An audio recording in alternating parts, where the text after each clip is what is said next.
esmu Latvijā kopš 2020. gada septembrī.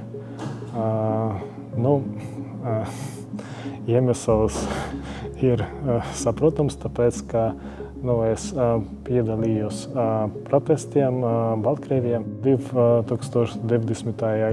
gada bija prezidenta vēlēšanās Baltkrievijā, un Lukašenka teica, ka viņš tur uzvarēja, bet realitāte tas nebija.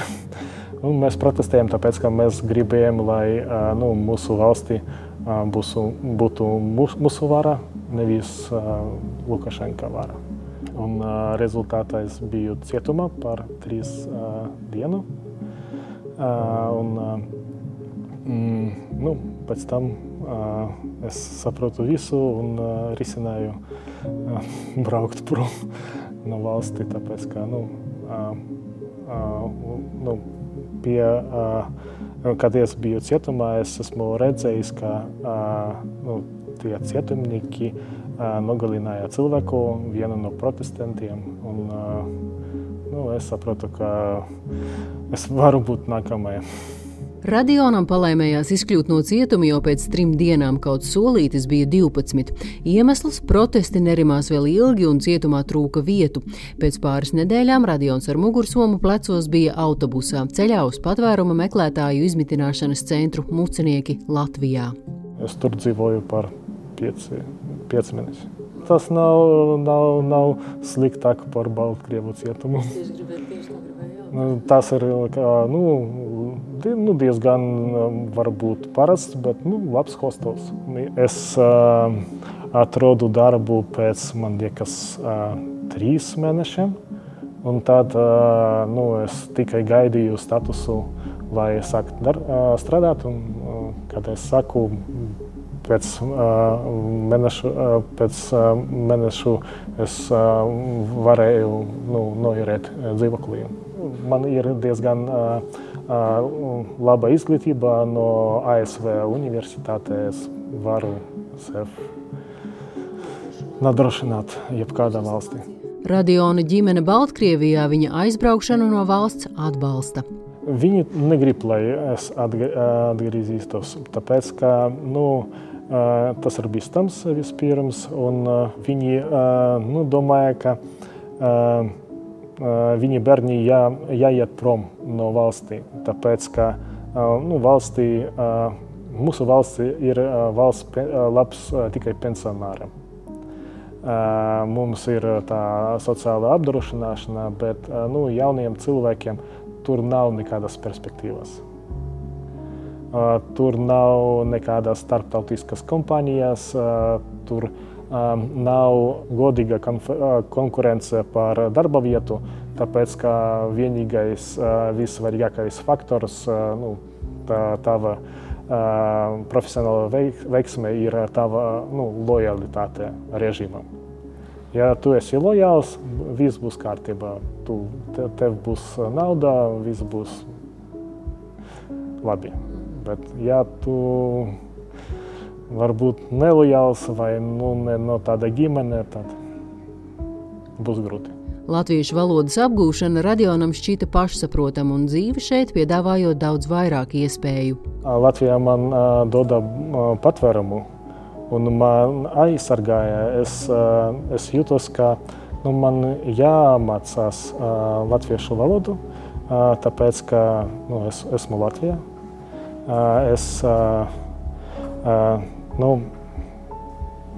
Man patīk latvieši. Man arī patīk valoda. Latvija ir vieglāk, tāpēc, ka ar labu izglītību var atrast diezgan labu darbu un nopelnīt labu algu. Tad es varu darīt daudz vairāk nekā es varēju darīt Baltkrievijā. Dzīve ir vieglāk. Protams, ir parastas problēmas, tāpat kā visiem citiem jauniem latviešiem, piemēram, kā nopirkt savu māju vai nopirkt savu dzīvokli. nekustamā īpašā tirgu ir diezgan slikta situācija, jā, bet visi citi jautājumi ir diezgan stabili. Vispār, mēs, kad mēs dzīvojam, mēs nesaprotam, piemēram, kā ir gaišs apkārt mums, un mēs to elpojam, ja? Bet, kad gaiša vairs nav, tad mēs sākam saprot, ka tas ne ļoti viegli tā sāk.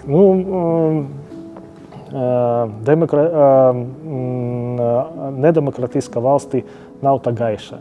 Tāpēc, ka, kad Lukašenka vēl nebija pie varas, tad bija 94. gada, es biju pirmajā klasē skolā.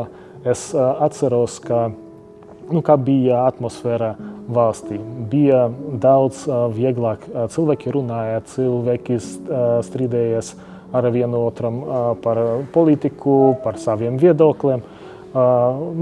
Bija interesanti. Kad Lukašenka nāca pie varas, tad viss izmainījās gandrīz viena diena. Cilvēki sāka mazāk runāt par politiku. Tagad tas vispār neiespējams runāt. Man liekas, ka varbūt savā dzīvoklī tu nevari runāt par politiku. Tāpēc, ka varbūt konsekvences. Tagad līdzās biznesa analītiķa darbam Radions vada arī Baltkrievu diasporas biedrību Supolka, kas vēl pērn Rīgā rīkoja gājienu, atzīmējot 3. gadadienu kopš falsificētajām Baltkrievijas prezidenta vēlēšanām un protestu vardarbīgu apspiešanu. Satraucas, kad dzird, ka Latvijas politiķu vidū norit sarunas par liegumu Latvijā iebraukt automobīļiem ar Baltkrievijas numuriem vai liegt Baltkrievijas pilsoņiem strādāt Latvijas skolās. Bija tie likumi no Nacionālajā apvienībā, kuri mēģināja teikt, ka visi Baltkrievi ir slikti, kas nav patiesība, tāpēc, ka vismaz 60% Baltkrievi vēlēšanas balsoja par Tikhanovskoju, nevis par Lukašenku. Un Lukašenka nav likumīgais prezidents. Un viss, ko viņš dara, tas ir viņu atbildība, nevis mums. Bet ir tādi politiķi. Mēs ar viņu runājam, viņi saprot, ka bēgļi ir cita lieta, varbūt bēgļiem jābūt ne tik stipri, bet kopumā tas ir diezgan sarežģīts jautājums. Un, es negribētu, lai to būtu. Tāpēc, ka ir daudz Baltkrievu cilvēki, kuri ir ļoti godīgi cilvēki. Viņi protestēja, viņi atstāja visu savu mantu Baltkrievijā, lai nemaksātu nodokļu Lukašenkai. Un viņi cīnās, viņi ieguva izglītību, lai imigrētu no Baltkrievijas un atrastu labu darbu. Piemēram, Latvijā mūsu kompānijā ir daudz Baltkrievu IT speciālistu. Viņi visi dzīvo Latvijā ne tāpēc, ka viņi mīl Lukašenku. Kaut tas nav viegli, apvienība Supolka arī cenšas saglabāt Baltkrievu kultūras tradīcijas. Tas ir ļoti atšķirīga situācija no Latvijas. Latvijā valsts dara visu, lai Latvijas kultūru attīstītu. Bet Baltkrievijā tas nav pretī. Lukašenka dara visu, lai mūsu kultūru nogalinātu. Tāpēc, ka viņš ir nevis Baltkrievs par pašapziņību, bet padomju cilvēks.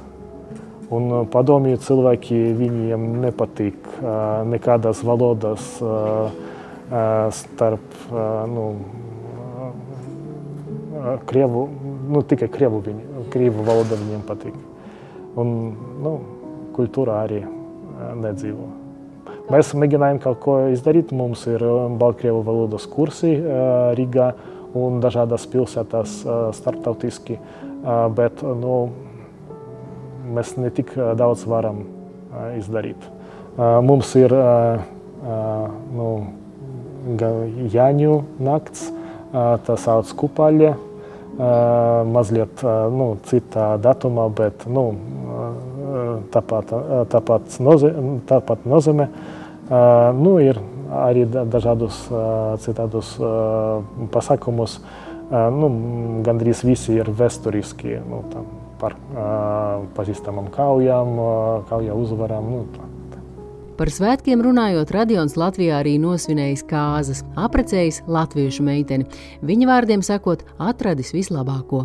Mēs satikāmies internetā, vispirms risinājām kaut kur iet, pastaigāties un pastaigājāmies. Pēc tam bija Covid laiks, kad nebija nekādas kafejnīcas, nav ko darīt. Mēs staigājāmies. Rezultātā pēc varbūt 9 mēnešiem mēs apprecējāmies. Man ir meita un vēl viens bērns būs drīz. Paldies!